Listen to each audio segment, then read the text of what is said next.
Ayahku adalah dewa perang. Bab 117. Gelas anggur jenis ini, segelas penuh, hampir 2 tael. 5 cangkir sama dengan 1 pon. Bahkan jika Shen Feixue dipukuli sampai mati, dia tidak akan bisa meminumnya. Tetapi ketika dia memikirkan 1 cangkir berharga 1 juta, dia memberikan semuanya dan mengangguk penuh semangat, "Oke, saya akan minum dulu." Ren Sueji cemas, "Feixue, apakah kamu putus asa? Kamu adalah seseorang yang bisa merasakan pusing setelah minum secangkir Budweiser. Dan jika kulit Anda alergi, Anda akan bunuh diri. Anda tidak boleh melakukan hal bodoh seperti itu." Shen Feixue tersenyum pahit, 1 juta cangkir, tidak apa-apa, saya bisa melakukannya. 1 juta lebih, Lao Guan akan berbisnis, lebih percaya diri. Dia mengulurkan tangannya ke arah Guan Qianjun, "Aku baik-baik saja, berikan aku anggurnya." Tiba-tiba, semua orang di sekitar memandang Guan Qianjun dengan jijik. Tidak mungkin, kamu ingin seorang wanita minum dan menghasilkan uang agar dia bisa berbisnis. Saya pikir Guan Qianjun ini sangat cakap. Apa bedanya dengan menjadi orang yang setengah matang? Si Hai mungkin pernah salah menilai orang yang salah sebelumnya, hal semacam ini tidak patut dihormati, apalagi mendapat keuntungan besar. Bahkan Ren Sueji menatap dengan marah ke pria tak berdosa dengan pistol. "Guan Qianjun, jika kamu masih laki-laki, jangan biarkan Shen Feixue meminum anggur ini. Dia benar-benar tidak bisa meminumnya." "Aku baik-baik saja." Shen Feixue masih dengan keras kepala ingin mengambil segelas anggur dari tangan Guan Qianjun. Guan Qianjun tidak tahu harus tertawa atau menangis. "Maksudku, kenapa aku tidak membiarkan dia minum? Suatu saat, aku akan meminta seorang wanita untuk minum guna membantuku mendapatkan uang untuk bisnisku. Cuma beberapa juta, bahkan puluhan juta, saya tidak peduli." Su Dingsheng mencibir, "Guan, sudah kubilang jangan berpura-pura. Pacarmu bisa memberimu 1 juta hanya dengan sekali minum. Bukankah kamu suka? Aku sudah melihat banyak orang miskin sepertimu. Sama seperti wanita yang keluar untuk berjualan, mereka ingin menghancurkan jam tangan dan membangun lengkungan kesucian."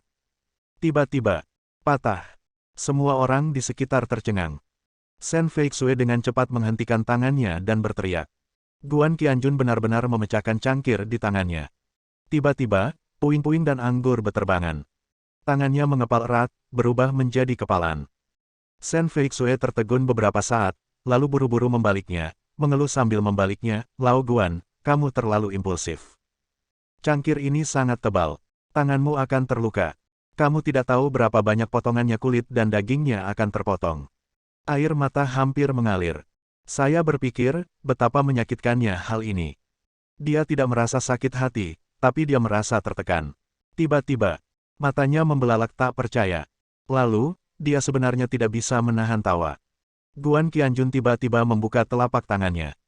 Selain beberapa bekas basah, tidak ada luka sama sekali, bahkan luka kecil pun tidak.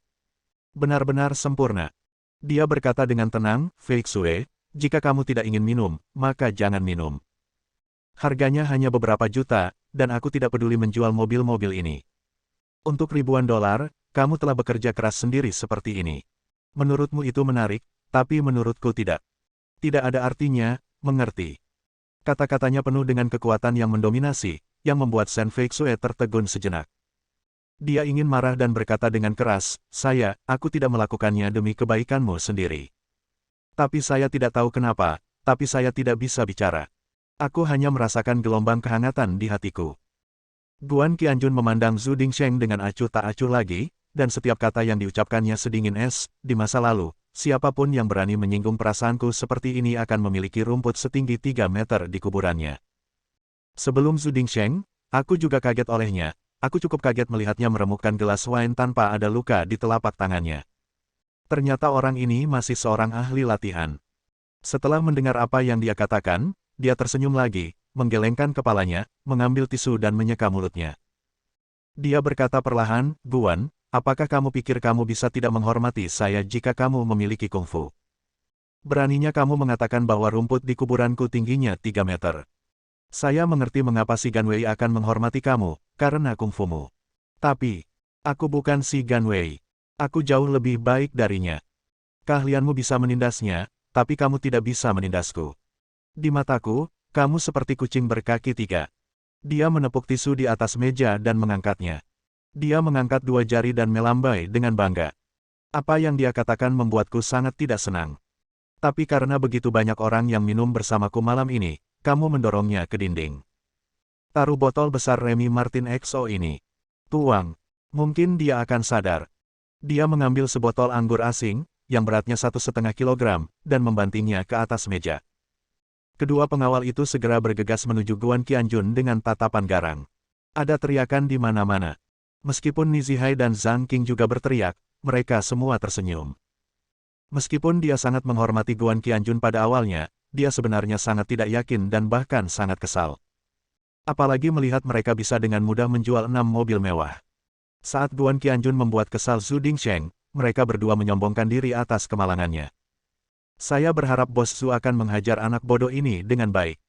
Sekarang hal itu akhirnya terjadi. Kedua orang itu menahan sorakan mereka, tapi mereka sudah gembira, tapi kemudian mereka tercengang. Dua poni. Guan Qianjun sepertinya tidak melihat, dan dia meninju dua orang dengan santai, memukul dagu kedua pengawal itu seperti kilat.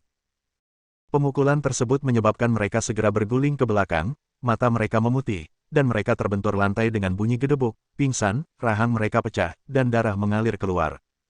Hanya satu gerakan. Hanya satu pukulan. Zhu Dingsheng sangat ketakutan sehingga dia melompat dengan cepat. Zhang Liu di sebelahnya berteriak berulang kali, seolah-olah Guan Qianjun hendak menerkam dan memukulinya, dan dia sangat ketakutan hingga terjatuh dari kursinya. Berdebar. Sebuah pantat besar menghantam tanah dengan kuat. Zhu Dingsheng dengan cepat menendang kedua pengawal itu. Sambil menendang, dia mengumpat dengan marah, apa yang terjadi dengan kalian berdua? Saya menghabiskan 20.000 yuan sebulan. Apakah ini tipe pengecut yang saya pekerjakan? Apakah dia pingsan dengan satu pukulan? Sebuah suara setan datang dari belakang, Bos Zhu, apakah Anda ingin mencobanya? Zhu Dingsheng tiba-tiba menoleh. Mundur beberapa langkah. Dia menunjuk ke arah Guan Qianjun dengan keras, jangan biarkan aku bangga padamu. Kedua orangku ini juga sangat baik, tapi kamu terlalu berbahaya, dan mereka akan dikalahkan olehmu sebelum mereka punya waktu untuk berjaga-jaga terhadapmu. Itu bukan kemampuanmu yang sebenarnya. Guan Qianjun tertawa bodoh. Di sebelahnya, Qian tidak bisa menahan diri untuk tidak berbicara dengan keras. Hei, Paman, apakah kamu melakukan kesalahan? Apakah otakmu akan disembuhkan? Merekalah yang pertama kali menyerangku, dan mereka bilang aku terlalu berbahaya. Itu, jika tidak ada gunanya, tidak ada gunanya. Kalian semua adalah sekumpulan hal yang tidak berguna. Bayi kecil yang lucu itu mencubit pinggangnya dengan kedua tangannya, terlihat sangat kuat, seolah-olah dia telah mengalahkan kedua pria itu. Zhu Dingsheng bahkan lebih tidak tahu malu. Dia terkekeh dan mengangguk, oke nak, kamu menang ronde pertama. Mari kita lihat di ronde kedua. Kalau kamu punya nyali, diamlah di sini dan jangan pergi. Aku akan keluar ke kamar mandi dulu. Dia berbalik dan pergi. Guan Qianjun melihat ke belakang dan berkata sambil setengah tersenyum, saat kamu pergi ke toilet, ingatlah untuk menelepon dan membawa pasukanmu. Ngomong-ngomong, bukankah ada pria bernama Tuan Xiong? Kamu menelepon dia juga. Ayo. Zhu Dingsheng tiba-tiba berhenti di pintu. Dia menoleh dengan tajam dan menunjuk ke arah Guan Qianjun. Bab 118. Bagaimana kamu bisa cukup layak bagiku untuk memanggil Tuan Xiong ke sini? Jika aku memanggil Tuan Xiong ke sini, kamu akan mati. Dia pasti tahu bahwa aku dan saudara lelakinya, karena dipermalukan, akan membunuh kepalamu. Aku tidak akan memindahkan orang berpangkat tinggi untuk hal tingkat rendah sepertimu. Ini cukup mengagumkan. Zhang Liu segera bangkit dan mengikutinya, Lao Zhu. Lao Zhu, tunggu aku. Kedua orang itu berjalan keluar satu demi satu. Zhang Liu masih ketakutan, wow. Orang itu sangat kuat. Dia meninjunya ke kiri dan ke kanan, dan saya bahkan tidak melihat dengan jelas. Dia menjatuhkan kedua pengawalmu. Apakah kalian pengecut? Pria yang kesal itu tiba-tiba berbalik kepalanya dan menamparkan wajahnya dengan keras. Pemukulan itu menyebabkan dia terjatuh dan jatuh ke tanah lagi. Rambutnya acak-acakan, separuh wajahnya bengkak, dan dia menangis keras. Zhu Dingsheng menunjuk ke arahnya dengan keras, menangislah, saudari, menangislah.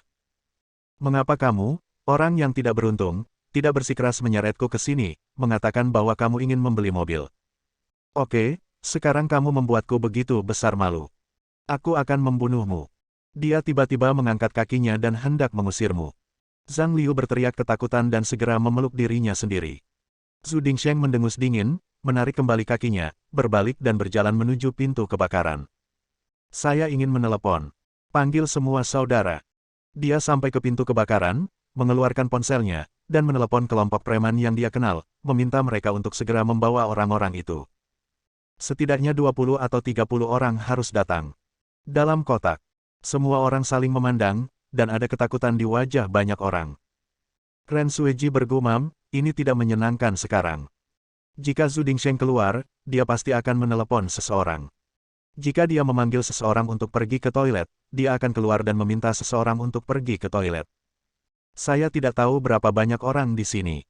Bahkan jika Anda memiliki 3 kepala dan 6 lengan, Anda tetap tidak bisa mengalahkannya. Guan Qianjun sangat tenang, mengambil sumpit, mengambil kacang dan memasukkannya ke dalam mulutnya, mengunyahnya renyah. Dia berkata dengan tenang, saya tidak perlu memiliki 3 kepala dan 6 lengan.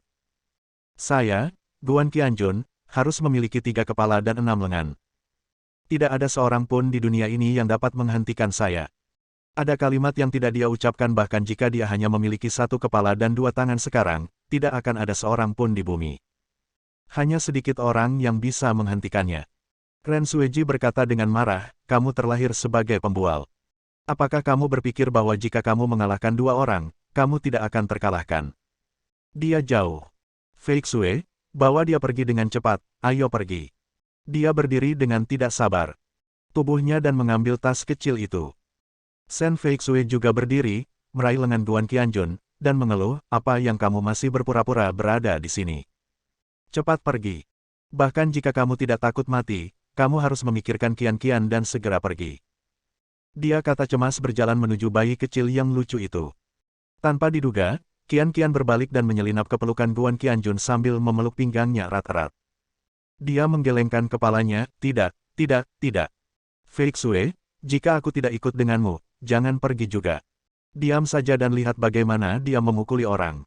Biar ku beritahu, dia sangat kuat. Petik 2. Selama dia tidak takut, kita tidak perlu takut. Ketika suatu saat dia takut, percuma saja kita merasa takut. Ini sepertinya masuk akal, membuat Guan Qianjun tertawa. Di sebelah mereka, sekelompok teman sekelas juga mendesak Shen Fei Xue untuk membawa Guan Qianjun dan pergi. Namun, Zhang Qing dan Ni Zihai menyaksikan kegembiraan itu dan tidak menganggap itu masalah besar, dan berharap mereka bisa bertarung. Zhang Qing berkata, saya pikir Tuan Guan adalah orang yang sangat berkuasa dan pasti bisa menghadapi Bos Zhu. Jangan takut. Dalam kasus terburuk, Tuan Guan akan memanggil Tuan Si dan memintanya untuk membawa anak buahnya, dan kita akan melakukan konfrontasi langsung. Siapa yang takut pada siapa? Ya, Ni Zihai juga mengangguk penuh semangat. Shen Fei Xue memelototi mereka, kamu ingin duduk di gunung dan menyaksikan pertarungan antar harimau, kan? Guan Qianjun melambaikan tangannya dan berkata dengan serius, saya bisa memberi mereka pelajaran tanpa si Ganwei datang. Orang-orang di sekitar dia tampak tidak setuju. Zhang Qing dan Ni Zihai juga terlihat konyol dan bergumam di dalam hati mereka. Anda tidak berani menelepon si Ganwei, bukan? Aku takut jika aku memberitahunya sesuatu, dia tidak akan berani datang. Tidak tahu malu. Singkatnya, tidak peduli seberapa keras semua orang mencoba membujuk Guan Qianjun, itu tidak ada gunanya. Dia hanya duduk di sana, melanjutkan makan dan minum, dan bertanya kepada pelayan mengapa makanan tidak disajikan. Saya telah membingungkan semuanya, kita tidak akan bertemu orang gila, bukan? Di sisi lain, Zhang Liu menangis dan bangun, buru-buru pergi ke kamar mandi wanita, merapikan dirinya, dan mengoleskan banyak bedak ke wajahnya, tetapi tidak bisa menutupi bekas tamparan keras itu. Setelah dia keluar, seorang pria mabuk menatapnya dan langsung tersenyum jorok. Hei, Nona cantik, siapa yang menindasmu? Matamu seperti buah persik karena menangis. Siapa yang memukul wajah ini begitu parah? Ayo, beritahu aku. Aku akan membalaskan dendammu. Saat dia mengatakan ini, pemabuk itu terhuyung dia berjalan mendekat, menggeliat mengulurkan tangannya, dan segera memeluk Zhang Liu. Dia bahkan menggerakkan tangannya sedikit ke bawah dan menamparkan pantatnya.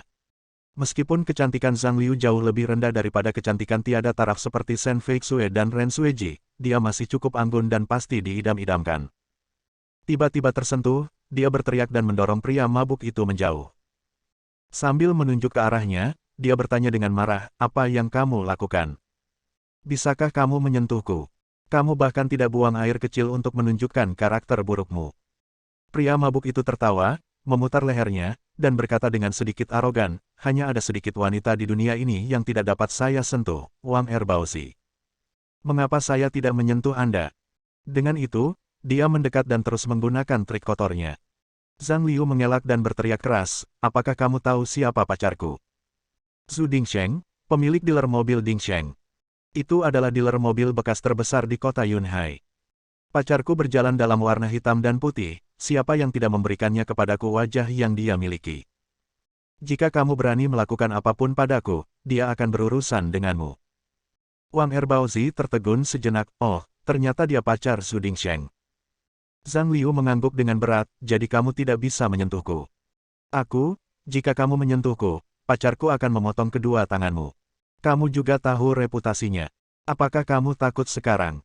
Cepatlah dan meminta maaf kepada saya, dan membayar saya 10.000 yuan lagi untuk ini. Masalahnya dapat diselesaikan di sini. Zhang Liu dianggap sangat berkuasa. Jika seseorang memakan Anda dapat memanfaatkan kesempatan ini untuk meminta 10.000 yuan. Wang Erbauzi berkata sambil tersenyum, tidak sulit bagi saya untuk memberi Anda 10.000 yuan. Saya bisa memberi Anda puluhan ribu lebih. Premisnya adalah Anda harus menghabiskan malam musim semi yang menyenangkan bersama saya. Setelah mengatakan itu, dia menerkamku seperti serigala. Zhang Liu terkejut, aku tidak akan memberitahumu. Pacarku adalah Zhu Dingsheng. Apakah kamu tidak takut?